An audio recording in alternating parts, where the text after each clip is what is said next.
A new year has started. We counted down to midnight, popped the champagne, regretted not going to bed earlier, and now it's time to think about the upcoming year.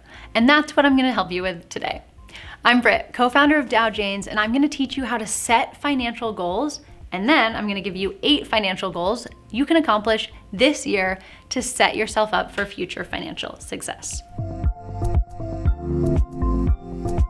So, advice for setting and achieving financial goals, because, well, I guess they're not that different from any other goals in your life, and they should have some specific ways of being to help you actually achieve them. So we're gonna talk about them. The first thing to do is clarify your values. Think about what 3 to 5 values are most important to you. This could be something like family, security, achievement, or in my case, fun. With your values in mind, picture what you want your life to look like, both long and short term.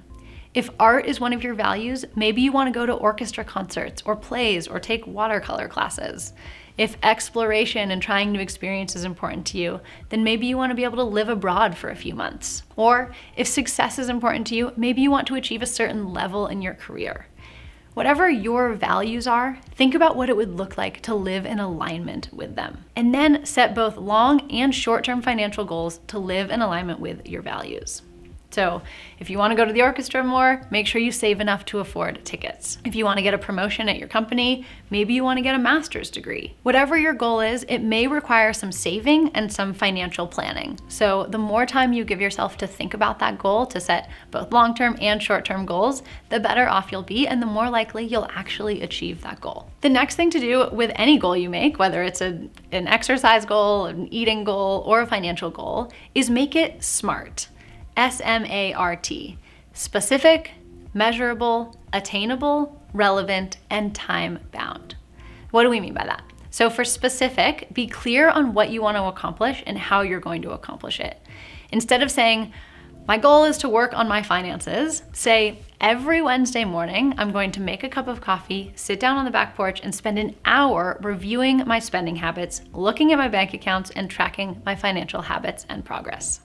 That's a much more specific goal than the former. M, for measurable, is actually giving yourself a number. So set a number that you can determine whether you actually hit the goal or not. So instead of saying, I want to improve my credit score, say, I want to raise my credit score by 50 points, or I want to save $500 this month. That allows you to know if you actually hit the goal or not. A is for attainable. Make sure you have the necessary skills and resources to accomplish this goal. Worst case, you're setting a goal that there's no chance you're going to achieve, and you're just going to feel bad about yourself for not achieving it. So make sure it is actually attainable. The R is for relevant. So a relevant goal can answer yes to the following questions. Is it worthwhile for you? Is this the right time? Does it align with your other values and your other goals? And then finally, time-bound.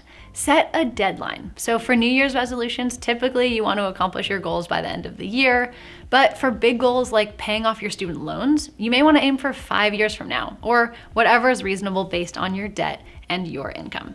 So one really important piece of setting goals is actually writing them down.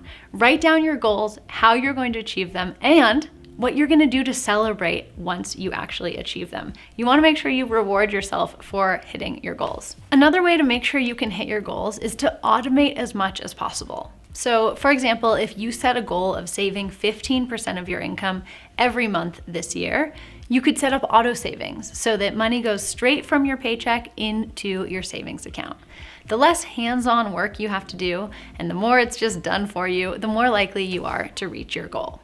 Now that we've covered how to come up with good financial goals, I'm gonna give you 8 specific goals that you can and should achieve this year to set yourself up for success. So the first goal is to develop a regular and enjoyable money routine. What is a money routine? It's time that you spend regularly focused on your finances. So it could be anything like checking your bank accounts, reviewing your statements for money that you've spent, setting up a budget if you're using a budget, checking in on your financial goals, for example. And this is time that you ideally are doing every single week. So in our program, The $1 Million Year, we have our members come up with what we call a weekly money ritual. And it's an hour each week that you spend focused on your finances. And the key to doing this is making it time that you enjoy.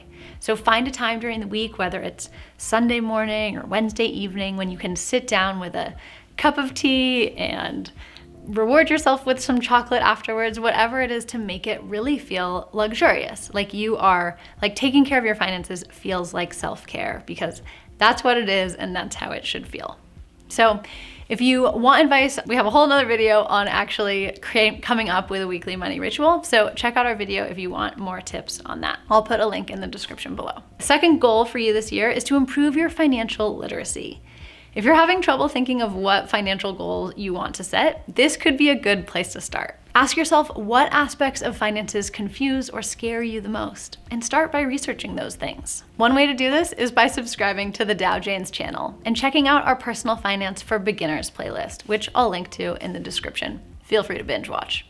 Plus, we have a video coming out soon covering all the basics of money management, so hit the bell so you don't miss that video. All right, third goal for this year is to get your spending under control.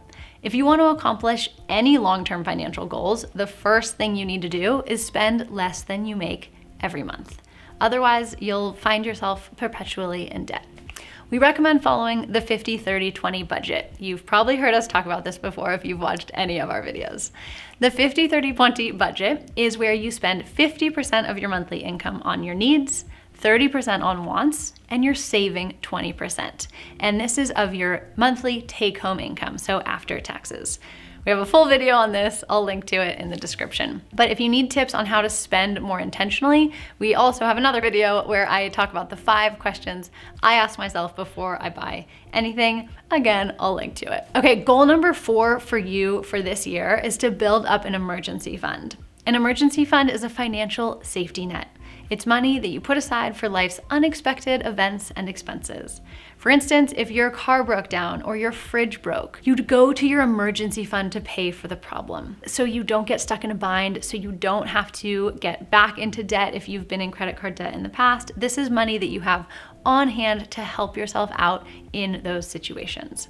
I was talking to someone recently about their emergency fund, and they kind of forgot that they had it and that it was there to use. But remember, your emergency fund is to use. It's for those exact situations when the emergency happens, like you get a parking ticket and that wasn't budgeted for. That's even could count as an emergency. It's anything that's unexpected. And the reason you have emergency funds is so you don't have to take money out of your investment accounts, because ideally you want to just let those sit there and let them grow. We have a whole video on emergency funds if you want to watch it, on basically how much you should have in it, what it's for. I'll leave a link in the description. Goal number 5 for you this year is to pay off your credit card debt.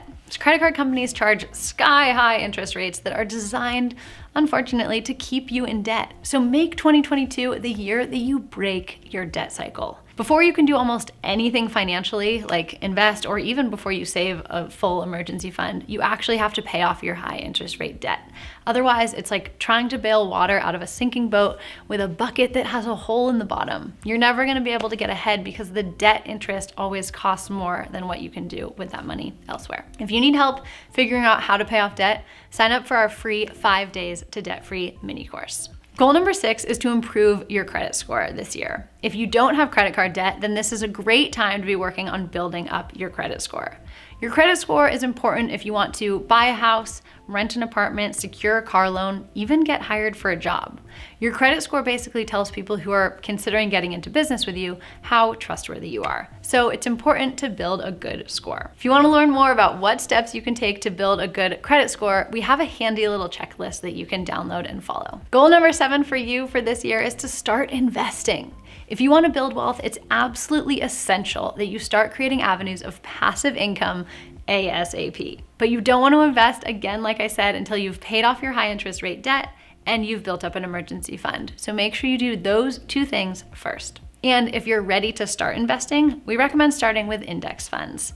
You can even use really specific target date funds, which are a mix of stocks and bonds based on your age, and it changes over time. To choose a target date fund, you just select the year you're planning to retire. So if you're planning to retire in 2050, you can Google target date fund 2050 and find a fund that's perfect for you. But pay attention to the fees, also known as expense ratios.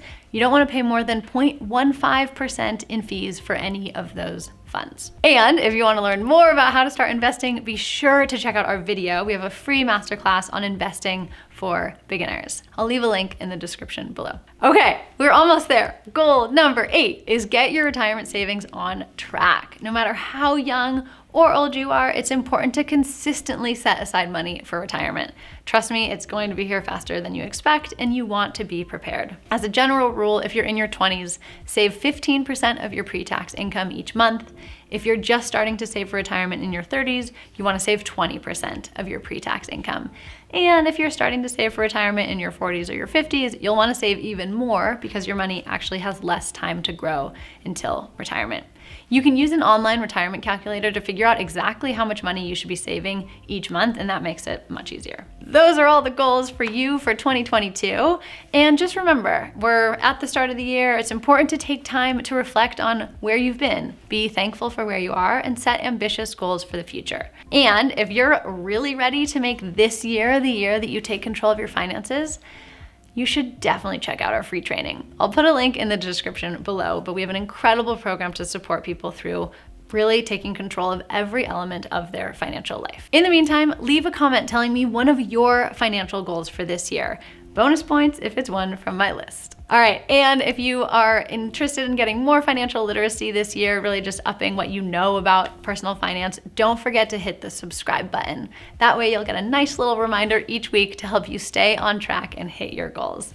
So hit subscribe, and I'll see you in the next video.